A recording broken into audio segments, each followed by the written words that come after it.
মধ্যপ্রাচ্য ভিত্তিক জঙ্গি সংগঠন আইএস ও আল কায়দার সঙ্গে বাংলাদেশের স্থানীয় জঙ্গি সংগঠনের সম্পৃক্ততা রয়েছে বলে মার্কিন পররাষ্ট্র দপ্তরের মানবাধিকার বিষয়ক প্রতিবেদনে উল্লেখ করা হয়েছে। এতে বলা হয়েছে, জঙ্গি বিরোধী অভিযানে বিচার বহির্ভূত হত্যা বেড়েছে, সেই সঙ্গে লঙ্ঘিত হয়েছে মানবাধিকার। ওই মার্কিন প্রতিবেদনের বিষয়ে স্বরাষ্ট্রমন্ত্রী সাফ জানিয়েছেন, দেশে আইএসের কোনো অস্তিত্ব নেই। আল কায়দা, আইএস এগুলো আমাদের দেশে নেই, আমাদের এখানে কোনো অস্তিত্ব নেই। স্বরাষ্ট্রমন্ত্রীর বক্তব্যের সমর্থনে এই বিশেষজ্ঞ জানালেন, হুমকির মুখে শুধু বাংলাদেশ নয়, রয়েছে বিশ্বের উন্নত দেশগুলো। বাংলাদেশ যেহেতু একটি মুসলিম প্রধান দেশ, সে কারণে এখানে হুমকির সম্ভাবনাও থাকে অনেক।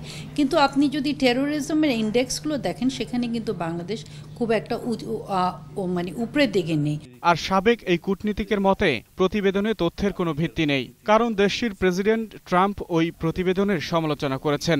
এই রিপোর্টটাকে খুব গুরুত্ব দিচ্ছি না এই জন্যে যে আমেরিকার স্বয়ং প্রেসিডেন্ট ডোনাল্ড ট্রাম্প বলেছেন যে আমেরিকার FBI CIA এর রিপোর্টগুলো সব বানোয়াট।